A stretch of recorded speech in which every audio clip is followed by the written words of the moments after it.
Assalamualaikum warahmatullahi wabarakatuh. Selamat pagi semuanya. Apa kabarnya hari ini? Mudah-mudahan kita semua dalam keadaan sehat walafiat. Oke. Pada kesempatan di pagi hari ini, kita akan membahas tentang gaya. Siapa yang tahu apa sih itu gaya? Gaya merupakan suatu energi yang mengakibatkan benda yang dikenainya mengalami perubahan posisi atau kedudukan. Semakin besar gaya yang diberikan, maka semakin besar pula pengaruhnya terhadap benda tersebut. Gaya adalah sesuatu yang mengubah bentuk, ukuran, dan kecepatan pada benda.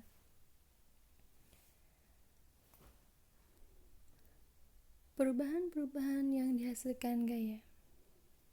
Benda yang dikenai sebuah gaya maka akan memungkinkan benda tersebut berubah. Pertama, benda diam menjadi gerak. Contohnya, seseorang mendorong gerobak yang diam sehingga gerobak bergerak. Kemungkinan yang kedua, benda bergerak menjadi diam. Contohnya, mobil yang sedang bergerak lalu direm sehingga mobil tersebut berhenti. Yang ketiga, bentuk dan arah benda berubah. Contohnya, tabrakan antar dua mobil. Dan yang keempat, arah gerak benda berubah. Contohnya, bola tenis yang sedang dipukul raket akan berubah arahnya. Kemudian ada jenis-jenis gaya. Jenis-jenis gaya ada dua. Satu, ada gaya sentuh. Gaya sentuh yaitu gaya yang dikerjakan harus dilakukan dengan persentuhan atau kontak langsung antara benda yang mengerjakan gaya dengan benda yang dikenai gaya. Yang termasuk gaya sentuh ada gaya otot, ada gaya pegas, gaya gesekan, dan gaya mesin. Yang kedua ada gaya tersentuh, yaitu gaya yang dikerjakan tanpa adanya persentuhan atau kontak langsung antara benda yang mengerjakan gaya dengan benda yang dikenai gaya. Yang termasuk gaya tersentuh ada gaya magnet, ada gaya gravitasi, gaya listrik, dan gaya berat. Kemudian menggambar gaya. Gaya merupakan besaran vektor yang memiliki besar dan arah. Untuk gambar gaya atau lambang sebuah gaya itu dilambangkan dengan arah panah. Ketika dua gaya atau lebih bekerja pada suatu benda, maka gaya tersebut menghasilkan sebuah gaya baru yang disebut resultan gaya atau lambangnya R, atau disebut dengan keseluruhan gaya.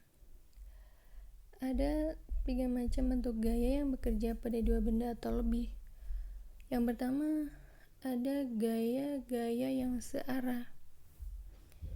Kita bisa lihat gambar tersebut. Arah panahnya itu ke arah kanan semua, satu arah. F1 maksudnya gaya ke-1, F2 gaya kedua. Untuk F1 arahnya ke kanan, F2 juga arahnya ke kanan. Dari gambar ini merupakan gaya yang searah. Untuk rumusnya, R sama dengan F1 ditambah F2. Yang kedua, ada gaya-gaya yang berlawanan arah. Untuk gaya yang berlawanan arah, kita bisa lihat gambar tersebut. Arah panahnya ada yang ke kiri dan ada yang ke kanan. Untuk F1 arah panahnya ke kiri, F2 arah panahnya ke kanan. Arah panah tersebut berlawanan arah. Untuk rumusnya, R sama dengan F1 dikurangi F2. Kemudian yang ketiga, ada gaya-gaya saling tegak lurus. Nah, untuk gaya yang saling tegak lurus, ini perpaduannya dengan rumus Pythagoras.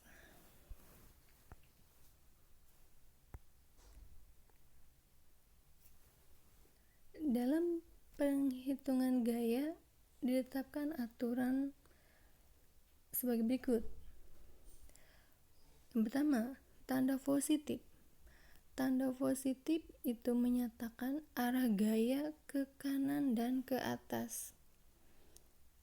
Arah panahnya ke sebelah kanan dan ke atas. Itu tanda positif. Yang kedua, tanda negatif atau minus. Tanda minus ini untuk menyatakan arah gaya ke kiri dan ke bawah. Ingat, untuk menentukan suatu gaya, kita harus memperhatikan arah panahnya. Kemudian ada prinsip-prinsip pengaruh gaya terhadap suatu benda.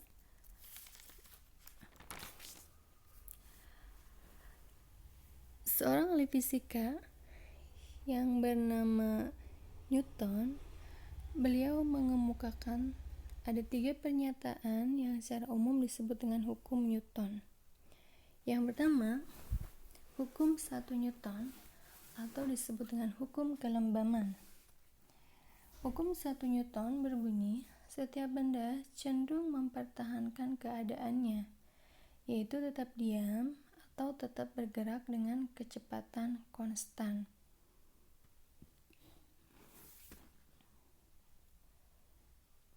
Jika jumlah gaya-gaya yang bekerja pada sebuah benda sama dengan 0, maka benda yang mula-mula diam akan tetap diam, dan benda yang mula-mula bergerak lurus beraturan akan tetap bergerak lurus beraturan. Contoh untuk hukum 1 Newton atau hukum kelembaman, ketika naik bus yang sedang berjalan, kemudian mendadak direm, maka penumpang akan terdorong ke depan walaupun bus telah berhenti. Kedua, ketika naik bus berhenti, mendadak dijalankan, penumpang akan terdorong ke belakang walaupun bus telah berjalan. Itu contoh-contoh untuk hukum kelembaman. Yang kedua, ada hukum 2 Newton. Hukum 2 Newton berbunyi, jika ada resultan gaya yang bekerja pada sebuah benda, maka akan menghasilkan suatu percepatan dalam arah yang sama dengan resultan gaya. Contohnya, saat mendorong meja seorang diri, itu akan terasa lebih berat daripada mendorong meja bersama orang lain. Untuk rumus hukum 2 Newton, rumusnya A sama dengan resultan gaya atau resultan F per M atau resultan gaya sama dengan M dikali A. Kalian bisa perhatikan juga di LKS-nya. Di situ ada keterangan untuk resultan gayanya, ya, jumlah gaya yang bekerja satuannya Newton, M-nya massa benda satuannya kilogram, dan A-nya percepatan satuannya meter per sekon kuadrat. Yang ketiga, ada hukum 3 Newton atau disebut dengan hukum aksi reaksi. Hukum 3 Newton berbunyi, jika benda pertama mengerjakan gaya pada benda-benda kedua, maka benda kedua akan mengerjakan gaya terhadap benda pertama yang arahnya berlawanan. Maka disebut dengan hukum aksi reaksi. Contohnya, saat peluncuran roket keluar angkasa, roket yang terdorong ke atas itu diakibatkan oleh semburan gas ke bawah. Semakin kuat semburan gasnya, maka roket semakin cepat terdorong ke atas. Untuk rumus hukum 3 Newton, yaitu F1 sama dengan minus F2.